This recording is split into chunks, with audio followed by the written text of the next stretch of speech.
اللهم اغفر لنا ذنوبنا كلها دقها وجلها اولها واخرها.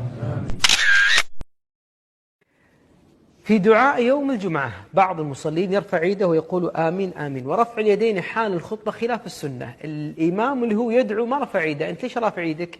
فالسنة عند الدعاء الجمعة ما ترفع يديك، إنما تؤمن بدون رفع يد.